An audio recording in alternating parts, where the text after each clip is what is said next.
रवा सब लोग के हाथ जोड़ के प्रणाम करतानी। वीडियो देखे खातिर दिल से धन्यवाद करतानी। आज का झूमर गीत जो लेकर आइल बानी बहुत सुंदर बा। पतोह के जब मायके वाले आए वाले उनकर भाई बाप तो सास ससुर किस नज़र से देखेला और बेटी दामाद आवेले तो किस नज़र से देखेला, कितना भेदभाव बा जरूर सुनम लो। बहू कह तारी अपने सास से तो सास क्या सरियावत तारी जरूर सुनम लो। देखे ना छातावा पर बोला तारे कौआ ए सासू जी,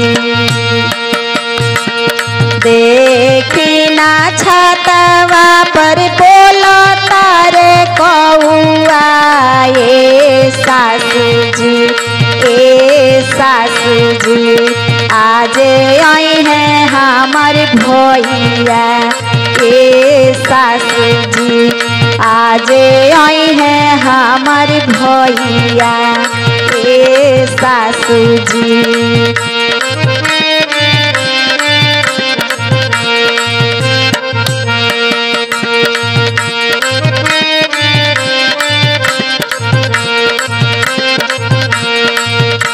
जब सासू सुनेली भैया के अवैया आई हो दादा, जब सासू सुनेली भैया के अवैया आई हो दादा, आई हो दादा रहिया काटावा बिछवली आई हो दादा, रहिया काटावा बिछवली आई हो दादा।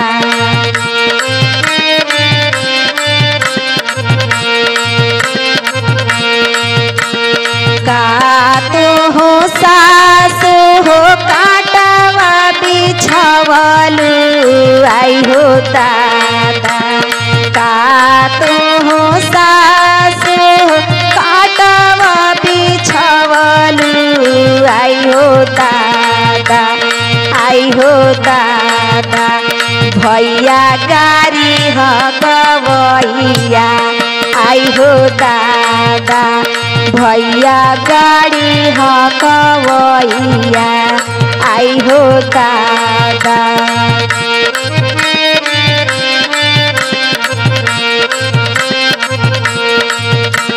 जब सासू सुनेली भैया के अवैया आई हो दादा, जब सासू सुनेली भैया के अवैया आई हो दादा, आई हो दादा सासू खटिया चोरवली आई हो दादा, सासू खटिया चोरवली आई हो दादा।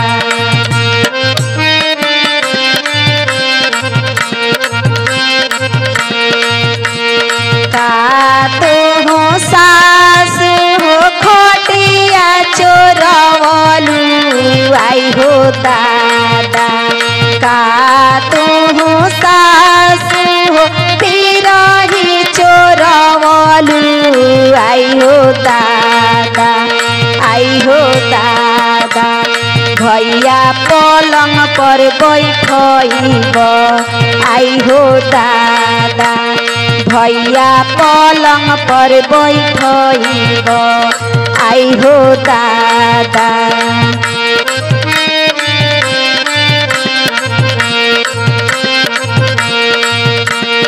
जब सासू सुनेली भैया के अवैया आई हो दादा, जब सासू सुनेली भैया के अवैया आई हो दादा, आई हो दादा सासू किलिया लगवली आई हो दादा, सासू किलिया लगवली आई हो दादा।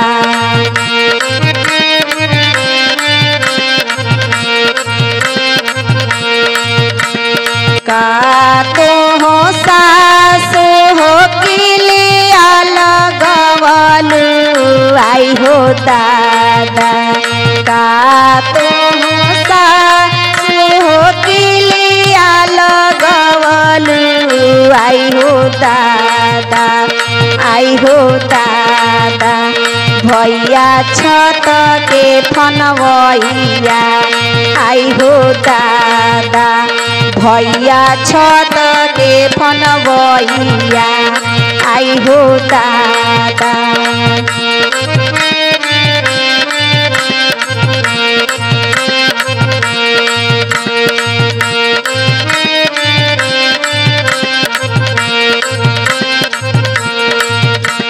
देखी ना छतवा पर बोलो तारे कौआ ये सासू जी देखी ना छतवा पर बोलो तारे कौआ ए सासू जी